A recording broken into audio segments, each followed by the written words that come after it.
Hoje nós vamos falar de Carta aos Jovens sobre a utilidade da literatura pagã de São Basílio Magno. É um livro pequenininho, é a edição que eu tenho da Eclésia, é uma edição de bolso, que vem junto, né, a homilia sobre desapego das coisas mundanas e a homilia sobre a humildade, além de alguns outros textos que vão ajudar melhor a compreender essa obra. Mas antes de entrarmos no livro, né, quem foi Basílio Magno? Ele viveu por volta do ano 329 ao ano 379, já da era cristã. Ele era filho de um importante político de Constantinopla, porque, como vocês sabem, o Império Romano, já no quarto século, ele se divide em duas capitais, a capital Roma e a nova Roma chamada Constantinopla, a cidade de Constantino. A sua família era uma família de santos, a sua mãe é uma santa chamada Eumélia, os seus irmãos também são santos, Santa Macrina, São Gregório de Nissa e São Pedro de Sebaste, né? Então ele viveu numa família de santidade. O Papa Bento XVI vai até dizer que essa é uma verdadeira igreja doméstica que vivia numa profunda fé. Ele estudou na cidade de Ponte, depois ele estudou em Constantinopla com um importante retórico da sua época, que é Libânio, que influenciou muito na sua oratória. Ele também estudou em Atenas, principalmente filosofia e retórica. Lá ele conheceu seu amigo Gregório de Nasa, ou Gregório Naziano, né? E ele, o seu irmão Gregório de Nissa e Gregório Naziano, ou Gregório de Nasa, formaram o que é chamado de Padres Capadócios, que são importantes defensores da fé católica contra a heresia ariana. Eles foram fortes opositores à heresia de Ário durante o Concílio de Nicéia, né? E eu acho que assim, um dos grandes feitos de São Basílio Magno foi a defesa da fé de Nicéia, ou seja, a defesa que Jesus Cristo é Deus. Ele, depois de concluir seus estudos, ele se tornou uma espécie de advogado, né? Seria hoje advogado, na época se chamava retor, né? Ou seja, que fazia discursos em defesas no Senado e coisa do tipo. E também ele abriu uma escola de retórica, né? Só que essas duas profissões não lhe traziam paz ao coração. O Joseph Plencher, ele vai dizer: mas percebendo que o alarde das palmas recebidas pelo exercício das suas profissões não lhe preenchiam o coração, renunciou às suas funções profanas, para se consagrar inteiramente a Deus. E Bento XVI, comentando essa cena, ele fala: atraído por Cristo, começou a olhar só para ele e a ouvi-lo somente.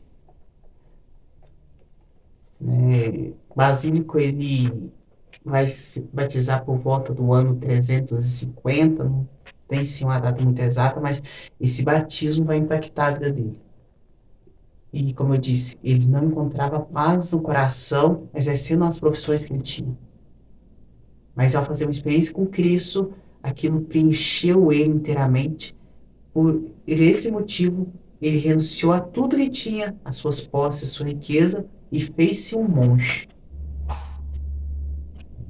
Pouco tempo depois, ele fundou um mosteiro, próximo ao mosteiro que sua irmã, Macrina, havia fundado, e ele escreveu uma regra para esses dois mosteiros. O seu exemplo era tão grande que Eusébio de Cesareia, alguns anos depois, vai ordená-lo presbítero. E quando Eusébio morrer, Basílio vai suceder ele como bispo de Cesareia. Ele era um orador muito famoso, muitas pessoas vinham para ouvir as suas homilias e pregações. E eu acho que, assim, destacando a importância dele, vamos destacar em alguns pontos rapidamente, né? Primeiro, ele criou uma nova experiência monástica aberta à comunidade, ou seja, os mosteiros, eles acolhiam a comunidade, eles não estavam fechados. Antes disso, você tem a experiência criada por Antão, que já era uma superação do eremitismo, que já era uma vida cenobítica, só que era uma vida cenobítica isolada. Eles estavam no monte, eles estavam separados do mundo. Basílio vai criar uma forma monástica que dialoga com a comunidade, que ajuda a comunidade. E isso vai inspirar São Bento para criar a regra beneditina, que é a principal regra aqui hoje no Ocidente de vida monástica. Inclusive, essa abertura para as comunidades vai criar os hospitais e escolas. A origem do hospital é uma origem cristã e já está nessas instituições basileicas ou basilaicas de Basílio. Outro ponto interessante se olhar é a forma litúrgica provocada por ele. Ele criou a primeira ordenação dos salmos, o primeiro saltério é dele. É também atribuída a ele uma anáfora que inspirou a quarta oração eucarística. E a quarta oração eucarística, ela vai trazer toda a história da salvação e vai colocar a Páscoa de Cristo como centro. O Papa Bento vai dizer que ele é um dos pais que vão formar a doutrina social da igreja, ou seja, a doutrina social vai encontrar em Basílio base, fundamento e orientação. E por fim, eu vou destacar aqui, né, um modelo para o ecumenismo. Como eu disse, ele foi um grande defensor do credo de Nicéia. E ele promoveu e se esforçou muito para que os bispos todos tivessem a mesma fé. Inclusive, quanto ao Espírito Santo. Ele fez uma defesa muito enfática ao Espírito Santo. Havia uma heresia que dizia que o Espírito Santo era criatura e ele defendeu que o Espírito Santo não, que o Espírito Santo era Deus. E ele foi, assim, muito importante para a doutrina também do Espírito Santo. A teologia do Espírito Santo muito deve a Basílio Magno. Tendo apresentado ele assim brevemente, né, vamos agora partir para a sua obra. Essa obra aqui, ela é interessante porque ela vai surgir de um conflito que não só existe naquela época, mas existe até hoje, que é se católicos podem ou não ler literatura pagã. Naquela época se discutia se católicos poderiam ler livros como a Teodiceia de Hesíodo ou a Ilíada de Homero, onde que os deuses são retratados de forma má. Hoje, por exemplo, você tem uma discussão se católicos podem ler e assistir filmes de magia, de bruxaria. Por exemplo, o padre Gabriel Lamoff vai falar que não se deve assistir ou ler Harry Potter. Muitos católicos vão nessa ideia que não se deve assistir tal obra, né? Que, segundo, por esses motivos, né? Eu acho que assim, não é o caso eu ir defender eles porque eu não quero atacá-los. Mas um dos argumentos deles é que, por exemplo, o filme de Harry Potter, os feitiços seriam falas satânicas, que não faz muito sentido. Se você entender um pouquinho de latim, você vai traduzir os feitiços, né? E vai perceber que são coisas simples. Mas Basílio, ele vai dizer que a literatura pagã, ou seja, toda literatura que não é cristã, ela é útil. E então se deve ler. E por esse motivo ele vai escrever essa obra. Enquanto ao gênero, né, se discute se essa obra seria uma carta, um discurso ou uma homilia. O Pedro Chus, o tradutor dessa edição, coloca que ela é uma carta. Né, o padre Solter, da Ordem de São Basílio Magno, ele vai dizer que essa obra se encaixa mais como um discurso dirigido aos jovens. Mas a finalidade cumpre a mesma, é uma mensagem dirigida aos jovens. Mas quem são esses jovens? O padre Solter vai fazer toda a investigação e ele vai chegar à seguinte conclusão, que possivelmente esses jovens eram jovens que foram confiados ao mosteiro de Basílio para serem educados na fé.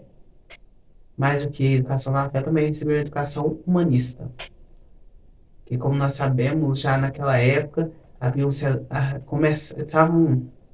como nós sabemos, naquela época estavam iniciando as escolas cristãs já humanistas, ou seja, abordagem humanista. Entre essas, você tem a escola de Origens, em Alexandria, e Basílio, em seus voceiros, vai criar essas escolas. Né? A sua regra vai dizer sobre isso, em especial o número 992, da regra breve, que vai falar sobre as escolas laicas. E o número 15 da regra extensa também fala sobre isso. Fala sobre educar e, acima de tudo, educar utilizando a literatura. Por quê? Vamos entender aqui o pensamento de Basílio. O jovem é uma criatura muito difícil.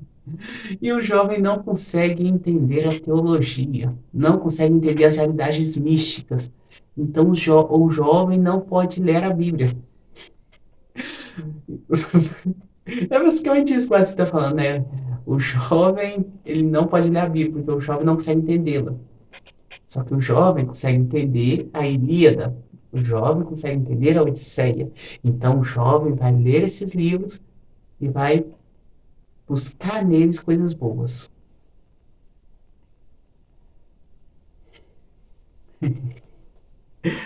Ele vai falar na página 32, né? Absorver o que é de bom e útil, sempre sabendo aquilo que é preciso rejeitar. Ou seja, eles deveriam ler essas obras, buscar nelas os bons exemplos, mas ignorar. Ele até fala de tampar os ouvidos, né? Fazer igual Odisseu fez durante a travessia das Serias. Odisseu colocou cera nos ouvidos para que ele não possa, para que ele não pudesse ouvir o canto das sereias. Então ele vai falar assim, ó, vocês tampam os ouvidos, só escutem as coisas boas. Ele vai dar um outro exemplo, um exemplo melhor, que é o exemplo das abelhas. As abelhas, elas recolhem só o pólen que é bom para fazer o mel, né? E se o mel é o fim último das abelhas, o objetivo final das abelhas, então elas muito se esforçam para esse objetivo final. Qual é o objetivo final do homem? A vida futura, a vida eterna. Então, tendo em vista a vida futura, os homens devem escolher aquilo que leem e tirar só deles a coisa boa e deixar para lá, ignorar aquilo que for ruim. Não levar para si, para que isso não lhe cause a perdição. E ele vai alertar, né, na página 37, é que o ato de se entreter com palavras contrárias à virtude conduz diretamente à prática do vício. Ou seja, você ficar lendo muitos exemplos que não são virtuosos, exemplos de pessoas que fazem coisas que são contrárias à virtude, vai te conduzir à prática do vício. Então você tem que buscar os exemplos bons para que você se exercite na prática da virtude, na prática da areté, né?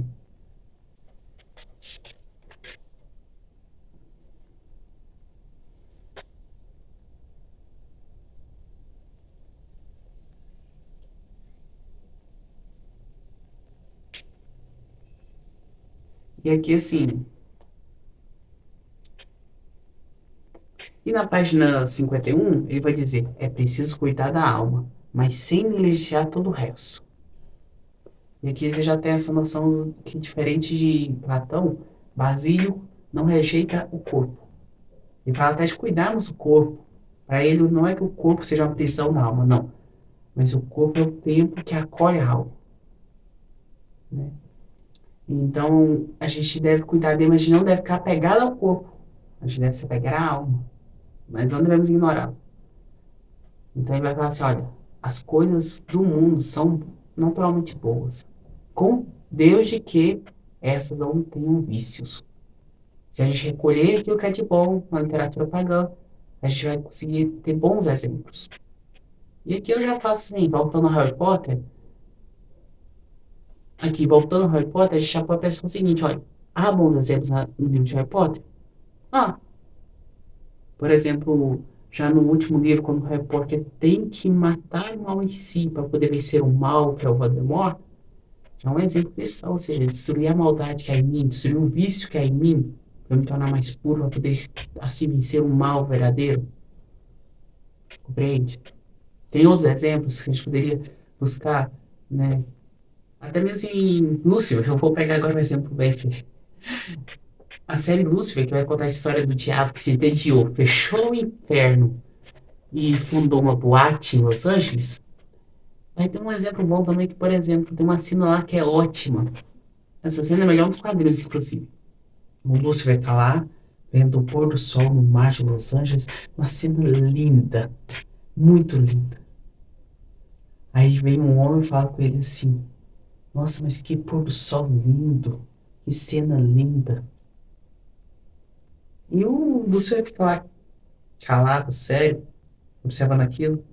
Um homem sai de perto dele e ele vira para Deus e fala assim, seu desgraçado, você fez um bom trabalho. Ou seja, até o diabo reconhece que a obra de Deus é bela. É, foi uma sacada do autor de Lúcifer. Então, assim, ler essas obras e tirar delas um bom exemplo é algo que é útil. Então, sim, já é um motivo para o católico ler. Só que eu, em particular, não gosto muito desse pensamento da utilidade. É algo que eu não concordo. Eu sou mais Ítalo Calvino, que inclusive já tem vídeo aqui no canal, né? No livro Porque Leia os Clássicos, tem vídeo, vou deixar na descrição, onde que o Ítalo fala que existem livros que são lidos só porque é bom lê-los, né?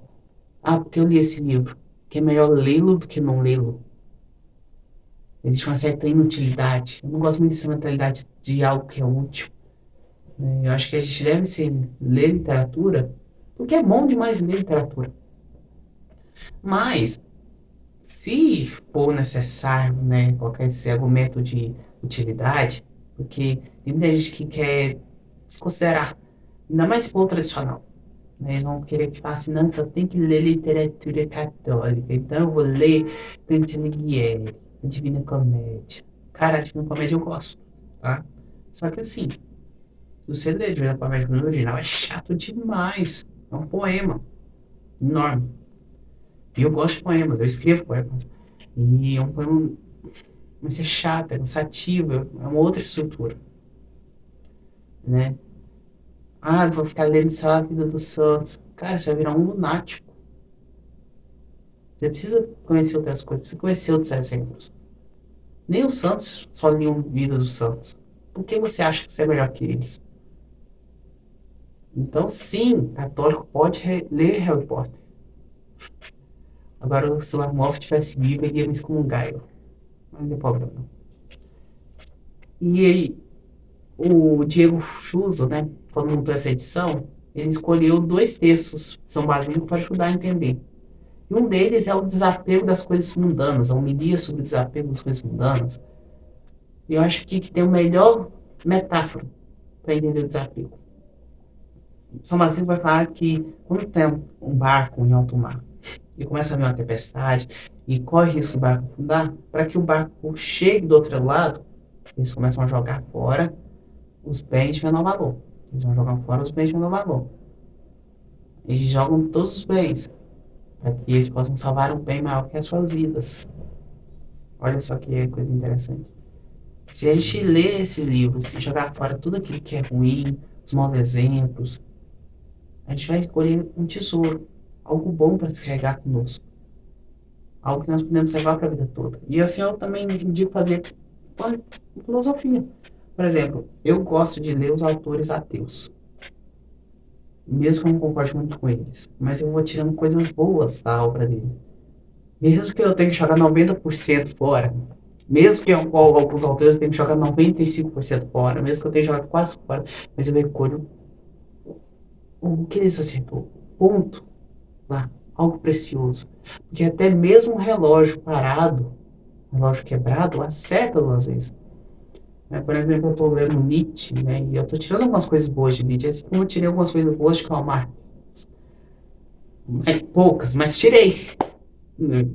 Mas que não são poucas, mas tirei. Então, assim, na sua vida, não busca ficar assim, ah, eu não vou fazer isso, não, porque porque eu sou católico, eu não vou me envolver nesse lugar, não vou ir em tal lugar, não. Se for, busca tirar algo bom daquilo. Busca transformar aquele lugar em algo bom. Seja sal naquela terra. Seja luz naquela escuridão. Leve Cristo para lá, mesmo sem, e de preferência sem dizer uma palavra, tá? É anunciar o evangelho com a sua vida. Mais do que aplicar isso ao mundo dos livros, eu acho que o que Basílio quer é criar uma geração de santos. E um santo ele não pode ficar fechado. Ele acabou com isso dos mosteiros fechados em si mesmo, e abriu ao povo. Assim deve ser nós. Nós devemos abrir, devemos criar pontes de diálogo. E se assistir um Harry Potter, assistir um anime, né, é uma maneira de criar uma ponte de diálogo, então assista. É o professor Carlos Neiva, na época que ele ainda estava no seminário, que ele gravava o livro Santo Carão, tem o Hora do Chá, que é incrível, onde que ele cria pontes de diálogo entre o Evangelho e o mundo. Aquele meu vídeo do Homem-Aranha e Jesus é uma cópia do vídeo dele. Mas a gente pode criar diálogos, proximidades das coisas do mundo com Jesus. E assim nós vamos levar a palavra de Jesus para o mundo.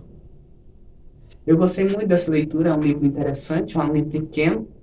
Ele é interessante para a gente olhar tanto do ponto de vista educacional, né, uma obra que é classificada como uma obra pedagógica cristã, né, não que baseie que elabora uma teoria pedagógica, mas a partir dessa obra se elabora uma teoria pedagógica. Não só isso, mas também é uma obra interessante para se pensar a literatura, né? Que querendo ou não, se a literatura é útil ou não, é algo que tem que se produzir literatura para dizer. Então, acho que essa discussão é uma discussão boa, né? Se devemos ler algum livro com alguma finalidade, ou só lê-lo por ler, né? O que você acha? Você acha que a literatura é algo útil ou ela é algo inútil? Qual é a sua opinião sobre isso? E, cara, é um livro muito interessante. Eu vou deixar na descrição o link para ele, além também dos textos que eu usei como base, como a audiência do Papa Bento XVI, as duas audiências do Papa Bento XVI, além do artigo do professor e padre Solter. Vou deixar esse artigo também no link na descrição. É um bom livro, curto, ele é um livro barato. Então, se você quer começar a vida de estudos, uma vida de leitura sobre literatura, acho que é um bom livro, um bom primeiro degrau, né? E vai te ajudar a refletir. Vai te trazer também conselhos para a questão de santidade, né? E é isso, né? Vamos ficando por aqui. Nos vemos no próximo vídeo. Eu prometo que eu não vou sumir novamente. E se eu sumir, eu volto. Eu quero ainda gravar vídeos. Então vamos indo com calma, vamos caminhando e vamos conhecendo mais. Vamos falando mais um pouco de livros e sobre a vida. Obrigado.